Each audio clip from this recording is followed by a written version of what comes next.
What is happening to me? Ah! Weeks turned into months. Daniel began missing church more frequently. Sometimes it was because of a meeting. Other times it was because he had stayed out late the night before. His morning prayers became shorter. Eventually, some mornings passed without prayer at all. The Bible on his table remained closed more often than it was opened. Meanwhile, his conversations began to change. When co-workers praised his success, Daniel no longer spoke about God's blessings the way he once had. Instead, he spoke confidently about strategy, discipline, and personal determination. One evening, his phone rang while he was leaving a business dinner. It was his mother.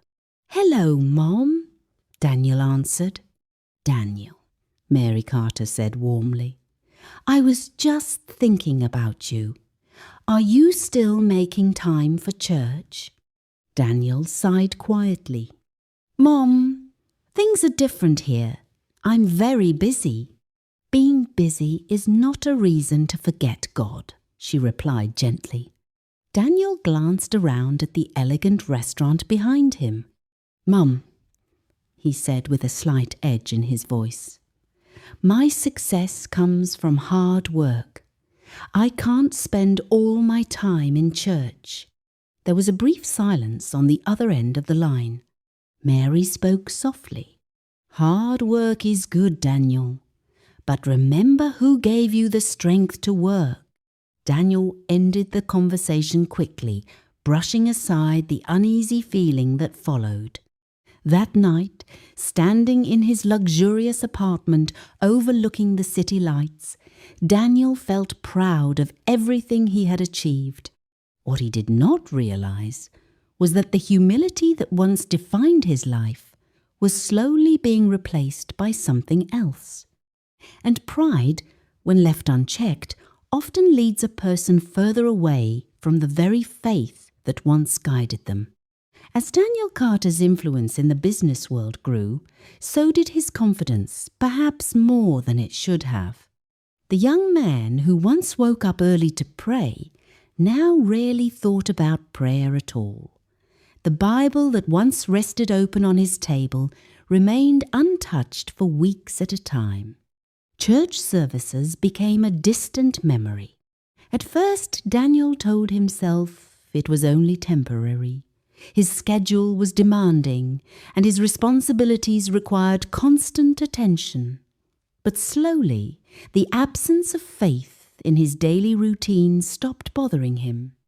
Eventually, he stopped attending church completely. On several occasions, Pastor Jonathan Reed tried to reach him. The pastor had watched Daniel grow from a devoted young believer into a successful businessman. He felt both proud of Daniel's achievements and concerned about the distance that had formed between him and the church. One afternoon, Pastor Jonathan called Daniel's phone. The call rang several times before going to voicemail. Daniel glanced at the screen but did not answer. "I'll call him later," he muttered, but he never did. The pastor called again a few weeks later, hoping to reconnect. Again, Daniel ignored the call. His life had become consumed by a different set of priorities. Business meetings filled his days. Investment opportunities filled his thoughts. Social events filled his evenings. Daniel now moved confidently among wealthy entrepreneurs and influential figures. Conversations in these circles revolved around power, money, and strategic partnerships. The more Daniel succeeded, the more he focused on expanding his reputation. He wanted to be known as one of the most powerful young businessmen in the city. Sophia encouraged this ambition. "You have enormous potential," she often told him, "but you have to think bigger than everyone else." One night, while they attended an elegant corporate gathering, Daniel mentioned his upbringing in a small town church. Sophia laughed softly. "I still can't imagine you living that kind of life," she said. Daniel shrugged. "That was a different time. You're not that person anymore," she added. "Now you belong in rooms like this." Her words made Daniel feel proud. Over time, he even began speaking lightly about the faith that once meant everything to him. At a dinner with several business associates, someone mentioned attending church regularly. Daniel chuckled. "I used to spend half my life there," he said. "But eventually you realize success requires focus." The group laughed approvingly. In that moment, Daniel felt no guilt. His past life of prayer and simplicity now seemed small compared to the world he had entered. Sophia continued reinforcing this mindset. "Faith is fine," she told him once, "but it shouldn't limit your ambition." Daniel nodded. He believed he was simply being practical. Meanwhile, his business decisions became increasingly aggressive. Through Andrew Mitchell's connections, Daniel gained access to investors and high-risk ventures that promised enormous profits. Andrew often encouraged bold moves. "Fortune favors the brave," Andrew said one evening.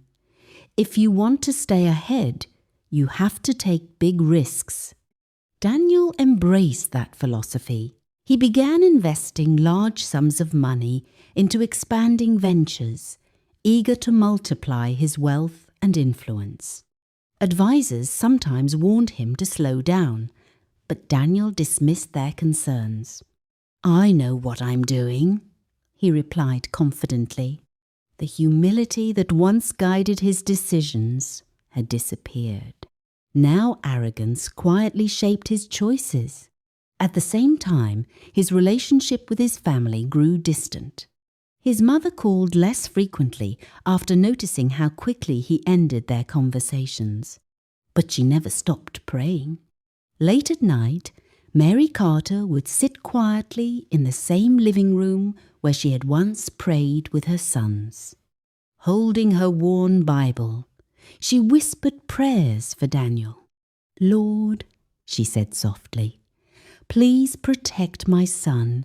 Do not let success lead him away from you." She sensed something was wrong. Though Daniel sounded confident during their occasional conversations, she could hear a hardness in his voice that had not been there before.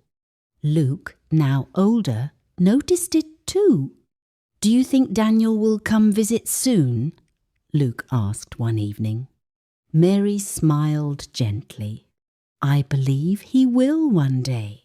But deep in her heart, she knew Daniel had travelled far, not only in distance, but in spirit. It was during one of Andrew Mitchell's private business gatherings that Daniel met Thomas Grant. Thomas carried himself with the confidence of a man who had closed many profitable deals. He spoke smoothly, dressed sharply, and seemed to know exactly how to capture the attention of ambitious businessmen. Andrew introduced them with enthusiasm. "Daniel, you need to hear what Thomas has been working on," Andrew said. "This could be the biggest opportunity you've seen yet." Thomas smiled and extended his hand. "I've heard a lot about you, Daniel Carter." Daniel shook his hand firmly. "What kind of opportunity?" Daniel asked. Thomas leaned closer, lowering his voice slightly. "A large-scale investment project, real estate development across several major cities. If everything goes according to plan, the returns could be enormous." Daniel listened carefully as Thomas described the proposal. The numbers sounded incredible, far beyond anything Daniel had invested in before. But along with the promise of profit came a sense of urgency. "This opportunity won't stay open for long," Thomas said. "Those who act quickly will benefit the most." Over the next few weeks, Thomas and Daniel met several times to discuss the partnership. Some details about the project seemed unclear, but Daniel brushed aside his doubts. Andrew encouraged him. "Big money always comes with big risks," Andrew said, "but you're smart enough to handle it." Daniel wanted to believe that. The thought of multiplying his wealth excited him. If the project succeeded, he could become one of the most influential businessmen in the city. So Daniel invested a huge portion of his savings into the venture. He also convinced several associates to participate, promising them great returns. For a short time, everything appeared to move smoothly. Construction plans were announced. Investors celebrated the upcoming development. Thomas continued speaking confidently about the future. But then small problems began appearing. Payments were delayed. Reports became harder to obtain. Questions about the project's finances went unanswered. Daniel tried contacting Thomas several times, but his responses became less frequent. One morning, Daniel arrived at his office to find several urgent messages waiting for him. The news shocked him. Authorities had launched an investigation into Thomas Grant's company. The entire investment project was being examined for fraud. Daniel felt his stomach tighten as he read the details. Within days, the situation worsened. Financial records revealed that much of the money invested in the project had been misused or transferred into hidden accounts. Thomas Grant had disappeared. The project collapsed almost overnight. The investment Daniel had placed so much faith in was gone. Millions of dollars vanished. News of the scandal spread quickly. Media outlets began reporting on the failed project, mentioning the names of several investors, including Daniel Carter. Headlines questioned his judgment. Articles described the collapse as one of the city's most embarrassing financial disasters. Daniel's reputation suffered immediately. Business partners distanced themselves from him. Calls stopped coming. Invitations disappeared. Even Andrew Mitchell, who once praised Daniel's ambition, became strangely unavailable. "I'm busy right now," Andrew said during a brief phone call. "We'll talk later." But later never came. The people who once surrounded Daniel during his success slowly faded away. The silence in his life became louder with every passing day. Then came another painful moment. One evening, Sophia arrived at Daniel's apartment. Her expression was calm but distant. "I've been hearing things," she said quietly. Daniel sighed. "It's complicated, but I'm working on fixing it." Sophia shook her head slightly. "Daniel, I can't be part of this situation." He stared at her. "What do you mean?" "This scandal could destroy your reputation," she replied, "and I have my own future to think about." Her words felt like a knife. "You're leaving?" Daniel asked. Sophia avoided his eyes. "I think it's best." Within minutes, she gathered her belongings and walked out of the apartment. The door closed softly behind her. Daniel stood in the quiet room, stunned. The luxurious apartment that once symbolized his success now felt empty and cold. Night after night he sat alone, staring out at the city lights that once inspired him. Everything he had built seemed to be falling apart. His wealth was nearly gone. His reputation was damaged. The friends who once celebrated him had disappeared. For the first time in years, Daniel began to feel the heavy weight of his choices. And deep inside his heart, a quiet question began to rise. Had he lost more than just money? After weeks of isolation and stress, Daniel finally made a decision he had avoided for years. He would go home. The small town he had once left behind now felt like the only place where he might find peace. When Daniel arrived, the familiar streets stirred memories he had not thought about in a long time. The old houses, the quiet roads, the simple atmosphere, it all reminded him of the life he once lived before wealth changed everything. He walked slowly toward the house where his mother still lived. The building looked almost the same as it had years ago. Daniel hesitated at the door before stepping inside. The sound he heard next made him stop. Someone was praying. Soft, familiar words filled the room. Daniel followed the sound and found his mother, Mary Carter, kneeling beside the same old sofa where the family once gathered every night. Her Bible rested open in her hands. "Lord," she whispered gently, "please guide my son back to you. Protect him wherever he is." Daniel felt his chest tighten. She had never stopped praying for him. Tears filled his eyes as he stepped forward. "Mom!"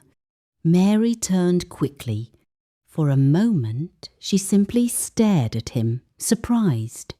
Then she stood and embraced him tightly. "Daniel," she said softly.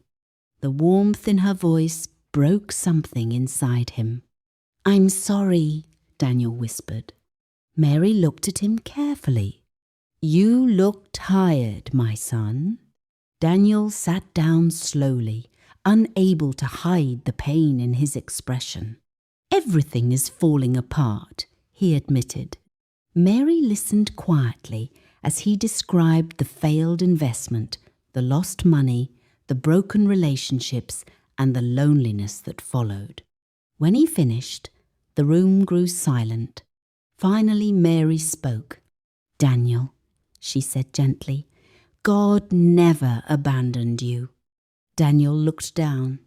"But I abandoned him." Mary placed her hand on his shoulder. "Do you remember what you promised years ago?" Daniel nodded slowly. He remembered the conversations with Pastor Jonathan, the prayers in their small living room, and the promise he made before leaving home. "I said I would never forget God," he murmured. Tears rolled down his face. "But I did." Mary's voice remained calm and full of compassion. God is not like people who walk away forever. When we return to him with a sincere heart, he receives us again. Daniel felt overwhelmed with regret. All the pride, arrogance, and selfish decisions of the past few years rushed back into his mind. He finally understood how far he had drifted from the faith that once guided his life. For the first time in a long time, Daniel bowed his head. The weight of guilt and sorrow filled his heart, and deep inside, he knew he needed to find his way back to God. The following Sunday morning, Daniel Carter woke up earlier than he had in a long time. The town was quiet, and the cool morning air carried a sense of calm that he had not felt for years. After speaking with his mother the night before, Daniel knew where he needed to go. He walked slowly toward the small church he had attended throughout his childhood. The building looked exactly as he remembered it. Simple wooden walls, a modest entrance, and the same old bell above the doorway. As he stepped inside, familiar memories filled his mind. He remembered arranging chairs, helping the choir, and listening eagerly to sermons that once strengthened his faith. For a moment he wondered if the people inside would judge him for disappearing for so long. But when Pastor Jonathan Reed saw him standing near the door, the pastor's face softened with warmth. "Daniel," he said gently. Daniel lowered his head slightly. "I know I've been gone for a long time," he said quietly. Pastor Jonathan walked over and placed a hand on his shoulder. "Everyone loses their way sometimes," the pastor replied. "What matters is finding your way back." Those words brought tears to Daniel's eyes. When the time for prayer came, Daniel knelt quietly at the front of the church. For the first time in years, he spoke to God with complete honesty. "Lord," he whispered, "I let pride lead me away from you. I thought success was something I built alone, but now I see how empty my life became without you." As he prayed, a deep peace slowly filled his heart. Daniel realized that although he had lost his wealth, he had found something far more valuable, again his faith, and this time he was determined never to let it slip away. Daniel's story reminds us that success can be both a blessing and a test. When Daniel was poor, his faith in God was strong. He trusted God for guidance, strength, and hope during difficult times. But when wealth and influence entered his life, pride slowly replaced humility. Instead of remembering the God who helped him rise, Daniel began believing that his success came only from his own abilities. This pride led him further away from the faith that once guided him. Eventually, the very success he trusted in collapsed, leaving him alone and broken.